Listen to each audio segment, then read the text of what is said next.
is David Cronenberg going to make another movie after this? We don't know. He's Right. He said he was done after one. Crimes of the Future. Yeah. But this one comes out.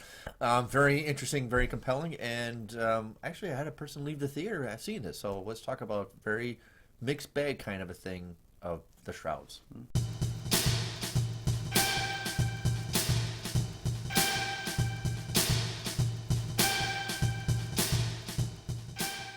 Welcome back to the show, everybody. I'm one of your hosts, Kyle Goethe from GoatFilmReviews.com. I'm Nick from the St. Paul Filmcast Reviews. You can check out my show on, of course, Spotify and my reviews on stpaulfilmcastreviews.com. We do have a Patreon. Check that out for some great deals and great opportunities to tell us what movies we can review on a future episode, with, of course, a shout out to you as well. And today we're talking about Cronenberg. It's Cronenberg, man. Shrouds. I'm always for a good Cronenberg. I know, right. We Yeah. share a birthday, so I've got a kinship. Oh, God. Unable to let go of his deceased wife, revolutionary businessman Karsh invents a technology that allows one to witness the real-time decay of a loved one. When several graves are desecrated, including his wife's, he becomes obsessed with finding the culprit. Okay, a lot of people are going to be upset with the ambiguity of the mystery that kind of is a catalyst to the story. Mm-hmm. I'm not. I think it doesn't want to deviate the whole thing about a mystery of who vandalized the cemetery, but it's a catalyst to move away from another thing to talk about is grief. This whole movie's about grief. Yeah, he had said in an interview that when his wife, who passed away, I believe it was 2017, died, as they were lowering her into the ground, he wanted to hop into the coffin. Yes. And that's the line literally out of this movie as well, is that Karsh's character. I mean, you got a guy that's Vincent Castle, who looks like David Cronenberg. He looks like him. His hair is kind of like David Cronenberg. Yes. And I feel like, don't quote me, but I feel like Viggo Mortensen had been circling the project and had to leave. I think Vincent Castle makes for a closer approximation of David Cronenberg, if you will. Yeah. But it's definitely a case where the grief is what comes out of this movie. I think this is one of his most emotional movies. It's also weird to say, it's also maybe his funniest in a number of years. There's a little bit of awkwardness of funniness, and that's a little bit more, I would say, less horrific, but a little more dark tones. Mm-hmm. I would say very, very dark and moody. Mm-hmm.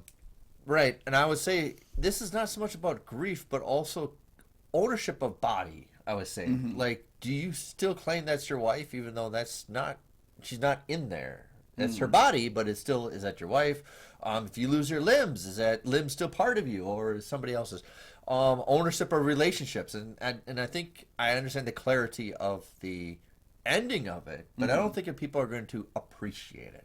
Well, so I think Cronenberg really breaks down into three distinct eras, which I think is the initial body horror realm of things like Rabid, The Brood, all the way through The Fly. Videodrome and all that. And then that adjustment into the realism of A History of Violence, Eastern Promises, and then that flip back into the body horror with the necessary lingering on, I guess, conspiracy theory. Kind of like all of this in the movie. Yeah. And then, so what you've got here is a movie that the last, 20 years of his life now, he has done movies that have had really great concepts that have always kind of, veered into this conspiracy theory, conspiracy world in which, everything that you're learning is a lie.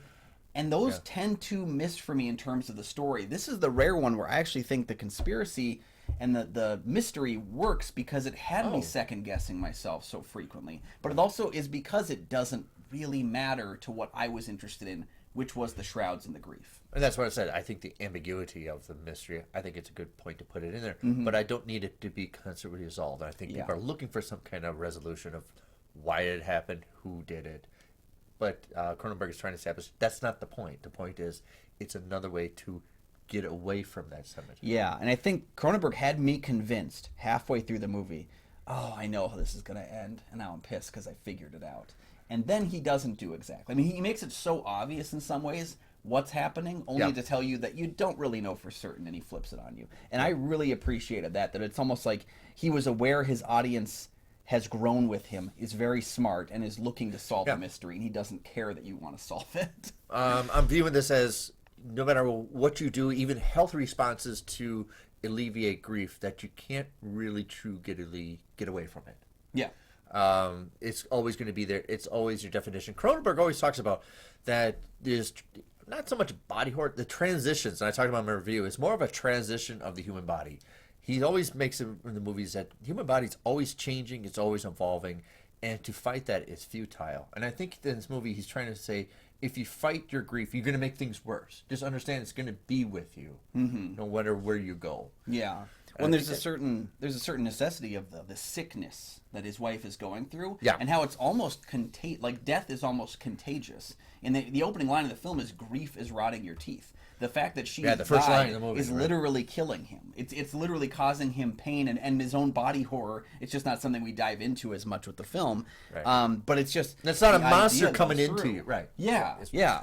It's not like a monster. It's not like he's melding in with an insect or anything like this. No. It's his own manifestation of himself rotting his own body. Yep. And so much like, when we talk about like these movies where we follow around like bad people doing bad things, like I always go back to the movie The Joker, where I think to myself, I never once throughout that movie sympathize with the character, even though I can understand his pain. That's kind of how I feel about the Shrouds here. Is I'm never really sympathetic to him, right? But I understand his pain. Like I understand that loss and how that thing can just tear you to pieces, and how you are so desperate to cling to the person you care for that you'd rather watch them die than just kind of remember the good parts. And as I says, the tricky thing about grief is there's some things you do to think you're doing healthy, but it's a delusion. It's a trick. He thinks he's being healthy by, I created this new technology where you can monitor your loved one in the grave. And he thinks it's wonderful and he's going to make an enterprise out of it, but it's the deceit that he's being stuck in the whole process. Yeah. And that's why I think that the Shrouds as an idea is such an interesting concept that I would have liked more of that than the mystery itself. The desecration of the graves, like you said, because of its ambiguity, because it's ultimately not that important to the story, I kind of wish we had spent more time with the Shrouds. When he gets in one of them, I was like, oh, now we're going to get messed up. And they kind of don't. Right. They linger on certain elements like the AI thing with his personal assistant, which honestly just felt maybe about 12 years too late for a her thing. I mean, that koala wants to screw something. But... the honey, the avatar, right. Interesting dialogue talking about AIs and everything. Yeah, I think a lot of people are expecting it's a Cronenberg movie, it's personal, that he's just going to hit a home run.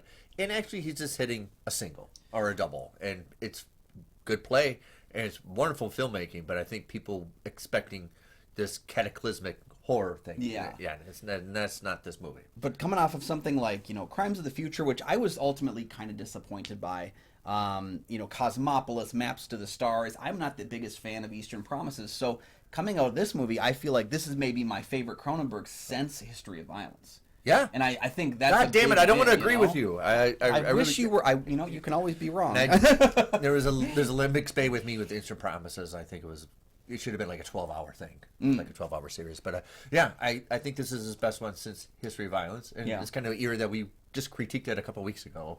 Yeah, that was unintentional, but I'm really happy that we got a chance to revisit it, as I personally find to be one of the high points of his career. Yeah. Big win for Vincent Cassel, who I think never gets to really play main characters. I think it's a big win, right?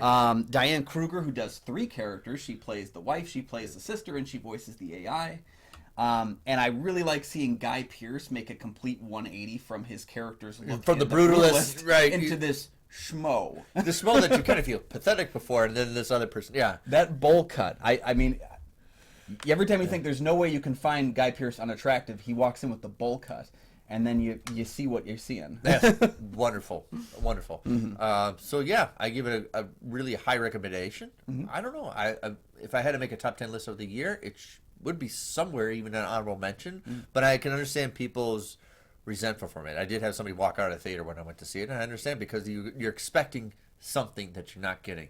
This is his personal deep love letter of his process of how to deal with grief, and I can see how he's telling himself through the story, you have to let go, but it's a mixed bag of talking about it is also you're still trapped in it. Well, yeah, and we have this idea of letting go is done in so many movies, and especially right now, especially in genre stuff, we have my trauma is the monster so much. Yeah. That letting go is something we see in all these kinds of genre pictures, and yet Cronenberg finds a way to make it in a unique way, to do it in his voice. That wonderful dialogue in the airplane.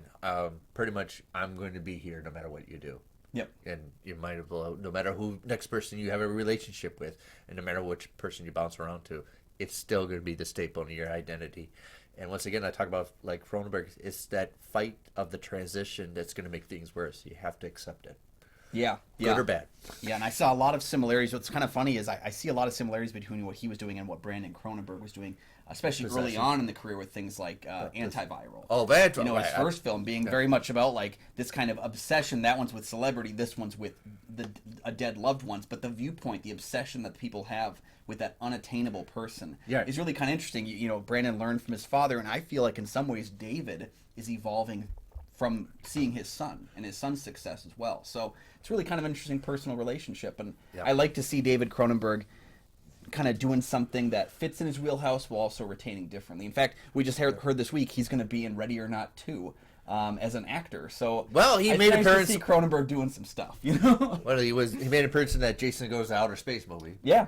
So the man can act. All right. Right. Yeah. So, what do you think of our assessment of the Shrouds? I did give it a positive. I gave it like an 8.2 out of 10. Yeah, mine was out of 10. It would have been about a 7 or so, and I appreciated the film quite a bit. It's again my favorite film of the third portion of his career. Right, exactly. So, hit the like button, talk about it with the other friends, keep the conversation going by put a comment down. Yeah, and don't forget you can check out that Patreon. We have our new series about Sidney Lumet. We're going to have another new episode dropping very soon for that, as well as picks with Kyle and Nick. Some really fun stuff on there as well that's coming up throughout the year. So thank you guys for joining us. You can find all my film reviews over at gofilmreviews.com. And thanks for watching.